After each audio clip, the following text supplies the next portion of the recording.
¿Qué tal, gente querida? ¿Cómo les va? Bueno, espero que muy bien. Este es otro video de Siciliano en su taller para tener la charlita que tenemos habitualmente, cotidianamente, más o menos a esta hora. Bueno, un grupo de amigos, de fanáticos de las herramientas, nos reunimos a charlar, a conversar en forma virtual. Yo de este lado, ustedes del otro.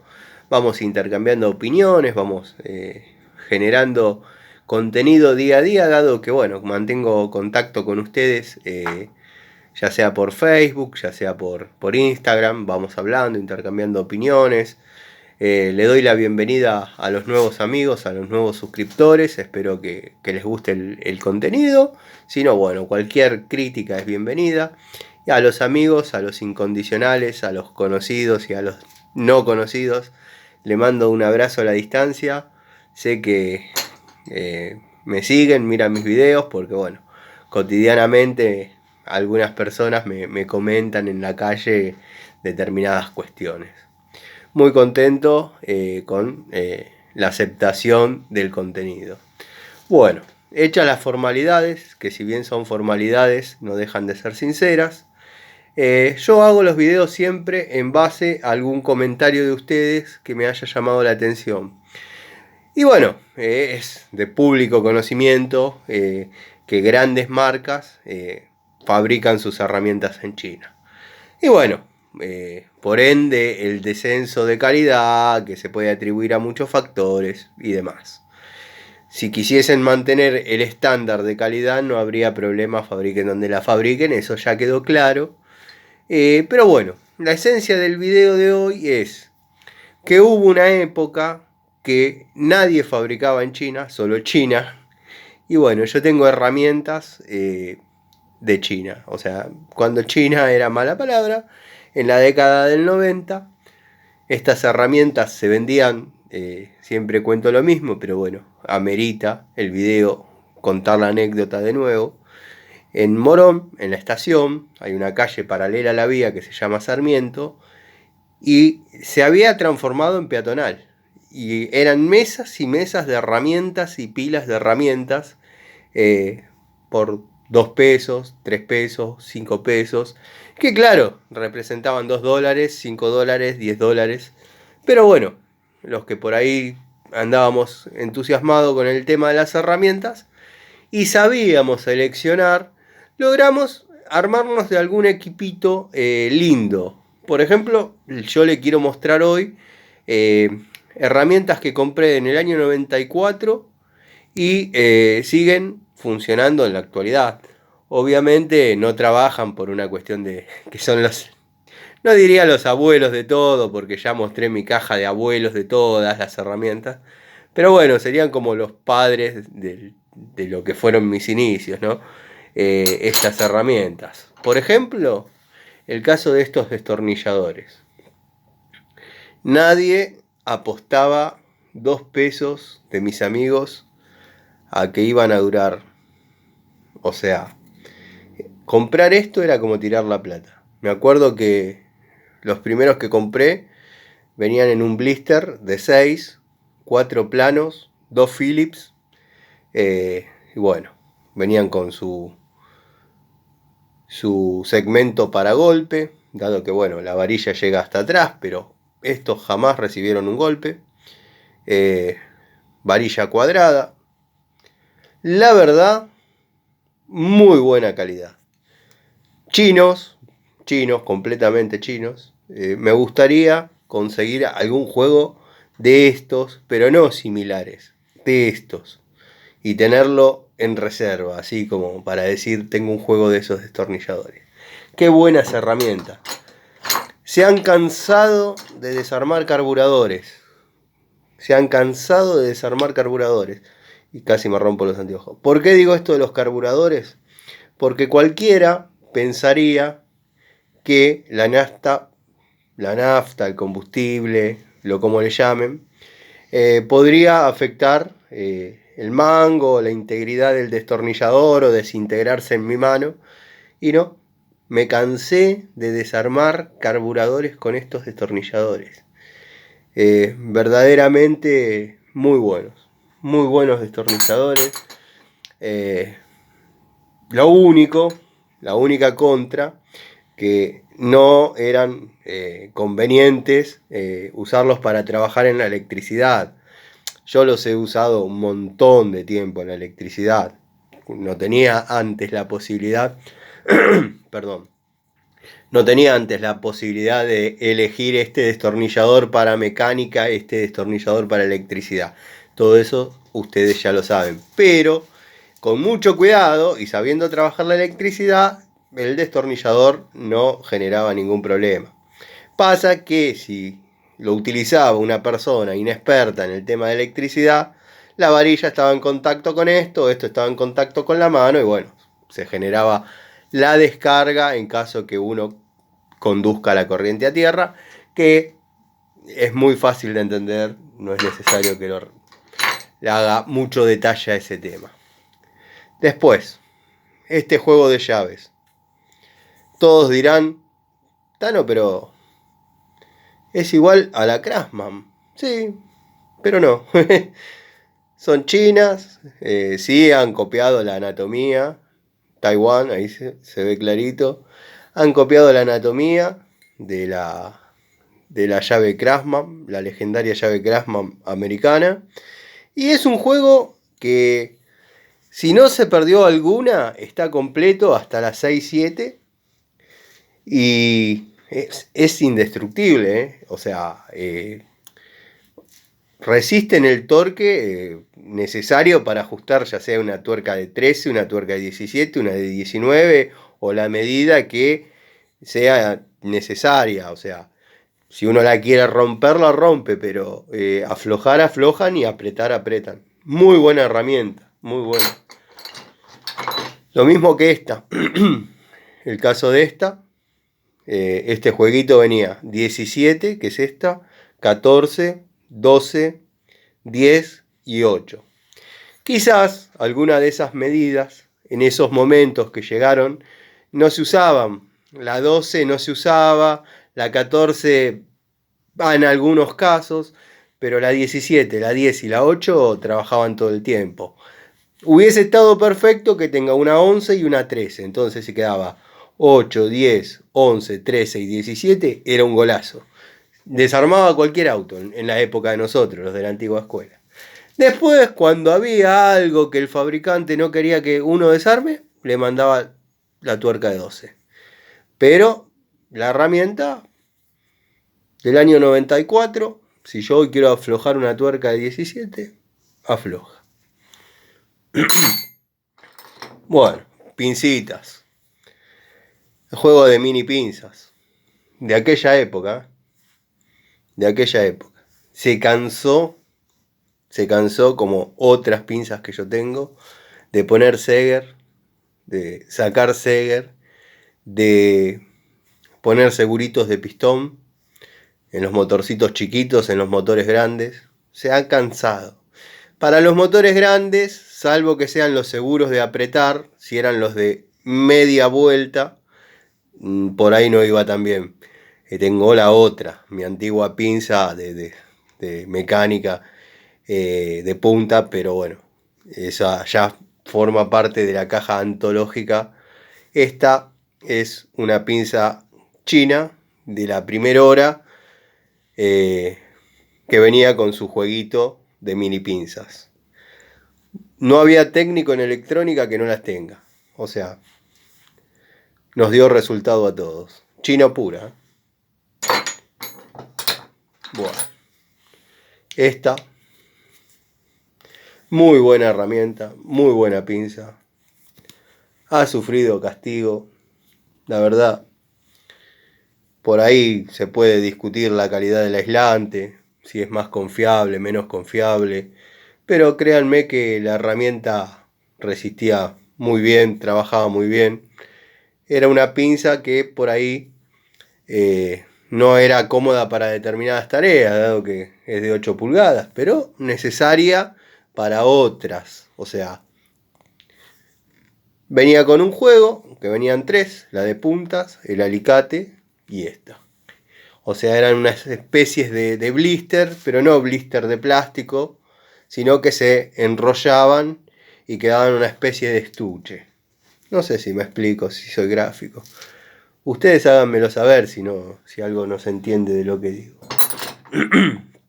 Después estaban estas, que eran las clásicas pinzas chinas, las que por ahí con el tiempo se llamaban Diamond Brand, pero China, netamente China, no había acá una...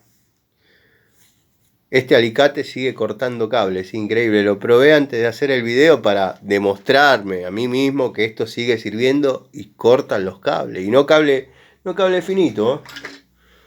No cable finito. Lo corto. Bueno, la perlita. Esta. Llave francesa. China. Más scratch no podía haber. 12 pulgadas. Bueno, esta fue uno de los primeros lujos que me di. Imagínense. Andaba con esa de doble cabeza. Y después, tenía otra que también formaba parte de mi caja de herramientas antológicas. Pero bueno, esta fue una de las adquisiciones. El peso es importante de la herramienta, ¿eh? Usted no la pueden palpar, como dijo ese amigo. En persona es otra cosa la herramienta. Les puedo asegurar que obviamente no va a competir con un abaco, pero puede apretar y aflojar cualquier cosa que utilice una francesa de 12 pulgadas hogareña. No. He instalado termotanques, he instalado calefones, o sea, la francesa sin ningún problema, la lavaba y la usaba para algo de mecánica. Me acuerdo que yo tenía una de un juego que forma parte de la saga de herramientas que nunca sirvieron para nada, que yo tenía un Fiat 600 y se cortaban los manchones. Generalmente eran malísimos los manchones. Había que comprar unos de competición para andar de calle. ¿Qué pasa? Se cortaban tan seguido que uno ya llevaba atrás del asiento, bueno, el crique, la llave para aflojar la tuerca de 32, el manchón con los tornillos y una llave de 13. Y las herramientas. Lo que pasa que, bueno, eso venía con resortitos, seguro, venía con todo tipo de cosas. O sea que bien armadito mantenía el palier yendo y viniendo, los daditos dentro de la caja. Pero ¿qué pasa? Uno lo cambiaba en el medio de la calle, por ahí la noche, que era cuando uno andaba con el auto, qué sé yo, y ya no le ponía el seguro en el acople. Pero bueno, ¿a qué voy con eso? Siempre me voy por las ramas, pero son experiencias que uno vivió y es lindo contárselas a ustedes. Una de esas francesas, que no servía para nada, porque no servía para nada, tenía un juego, pero horrible. Yo la soldé y la hice de la medida de la tuerca del palier. Y la había medio restaurado para ponerla dentro de la caja de herramientas antológicas. Después, como que no encajaba porque no era de esa caja. Entonces quedó por ahí. A ver, por ahí si la tengo a mano la miramos. Bueno, ustedes lo ven casi inmediatamente, pero créanme que a veces paso hasta 15 minutos buscando una cosa que les quiero mostrar. Esta era la francesa que yo les comentaba, que era china, nunca sirvió para nada, y yo la soldé a 32, la medida de la tuerca de el palier del Fiat 600. Entonces siempre estaba atrás del asiento cuando primero saltaba a la segunda. ¿Eso que indicaba? Que se cortaba un tornillo, uno o dos tornillos ya no estaban. Dos bulones, habla con propiedad, ¿no? Dos bulones ya se habían cortado. Eso ya indicaba que por ahí podías llegar a tu casa y después cambiarlo tranquilo. O bueno, ya te quedabas sin tracción, te tenías que tirar abajo. Todos conocen ya cómo es el sistema de cuando se te corta un manchón en el Fiat 600. Después, esta ya la bajé y esta formaba parte de las herramientas, entonces bueno, ya también trabajaba, pero trabajaba en el taller, en las cajas de herramientas. Y era una excelente llave francesa. Créanme que tiene un peso importante, muy linda llave, muy linda llave.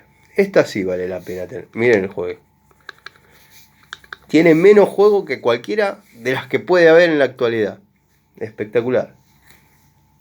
También había un elenco de llaves Allen. Vamos a ver si puedo. Que bueno, no voy a mostrar todo el juego. También venía en un blister. Donde se ponían todas. Se enrollaba. Y las largas. Estas eran largas. Eran en pulgadas. No sé si ahí se llega a ver. Esta es 3/8. Y así venían todas. Un montón de llaves, como 40 llaves. 20 en pulgadas, 20 en milímetros. Y esta es corta, es métrica. No sé si se llega a ver ahí. Sí, 8 milímetros. Y están así desde el año 94-95 que yo compré todo esto. Y empecé a invertir en las herramientas. Después, bueno, en 96 vino la época de comprar Stanley Workmaster. Y no, pero cuando este video, porque me extendí con las anécdotas y las experiencias, este video trata de herramientas chinas cuando nadie compraba nada chino. O sea, y verdaderamente a mí me dieron resultado. Tengo, dando vuelta, una francesa grande china. A ver si la encuentro. Bueno, como lo prometido es deuda.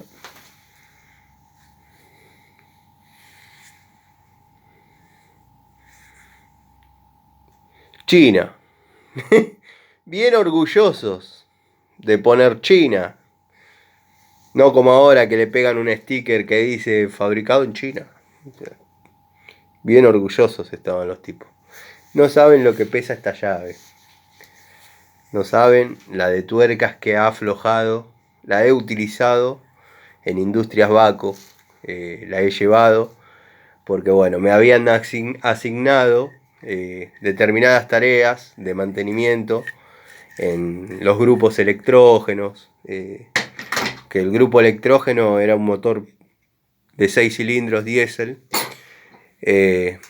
Bueno, y no había, aunque no lo crean, había herramientas grandes para lo que era la industria, pero no había herramientas chicas. Se las habían robado todas. O sea, y bueno, a veces había que desarmar cosas chiquitas. Y ya el dueño habían dicho, no, el dueño, no sé si hago bien en mencionarlo con su nombre, Nelson Bacola, que ahora ya deben estar sus nietos. Yo pasé, hice un video por la puerta. Es increíble la cantidad de camiones que hay. Terrible. Dijo, no, tráiganse sus herramientas y listo. Les aumento un poquito el sueldo. Y bueno, yo había comprado enfrente una, que es mi Baco 74, pero ni loco la llevaba ahí, ni loco. Si se perdían antes de que... O sea, las encontraban antes de que uno las pierda, ¿no? Entonces compré esta. Se ha cansado de trabajar en ese lugar. Al igual que muchas de mis herramientas, ¿no? Pero bueno, esto es para que vean que hay cosas chinas que cuando verdaderamente a China le daba el orgullo de decir que eran de su fabricación, que han dado resultado, han dado muy buen resultado. En mi paso por Industrias Baco tengo buenos recuerdos, malos recuerdos, regulares. Yo iba ahí de muy chico. Bueno, a mí me llevaba mi padre, me empezó llevándome él cuando yo tenía 6 años. El primer día de vacaciones de verano hasta el último día de vacaciones de verano a la fábrica. Y del primer día de vacaciones de invierno al último día de vacaciones de invierno a la fábrica. Un día que no había clases a la fábrica, cualquier día a la fábrica. Antes, cuando yo era pibe, no estaba mal visto que un chico trabaje o que menos esté con su padre, o estaba todo bien. Lo único que siempre había que estar haciendo algo, ya sea llevar fierros desde el serrucho a la tornería o ya cuando más grandecito trabajando en el serrucho. O bueno, haciendo cualquier tarea que a uno le asignen dentro de las posibilidades y las capacidades que uno podía tener. Yo cuando era chico había determinadas cosas que los mecánicos y los técnicos de ahí adentro no podían hacer porque no les daba el espacio para meter la mano. Estoy hablando de lo que es la electricidad de las volcadoras y asignaban esa tarea a mí, que era un chico. Estaba bien, no sé, yo tengo la experiencia de la cultura del trabajo y amar las cosas técnicas. Y bueno, no sé si yo a mis hijos, yo no tengo hijos varones, pero no sé si los llevaría de tan chicos a que estén expuestos abajo de una caja volcadora que si se zafa como pasó, hubo accidentes de muertes, han caído cajas arriba de personas porque agarraron una cadena que no correspondía. Pero bueno, eso es al margen. Es simplemente hablar de herramientas y contar las experiencias que uno vivió. Después Antonio se jubiló de ahí. Yo estaba en el industrial. Hice una pasantía ahí en la fábrica y pasó esta historia que les cuento. Nunca me vincularon con él, nunca fue portación de apellido, porque el tipo no, no trascendió mucho. Pero bueno, esa es mi experiencia en Industrias Baco, llevando esta llave que había adquirido yo mismo. Así que bueno, gente, espero haberlos entretenido un rato contándole algunas de mis cosas. Les mando un saludo y bueno, espero que estén bien y nos vemos en un próximo episodio de Siciliano en su taller.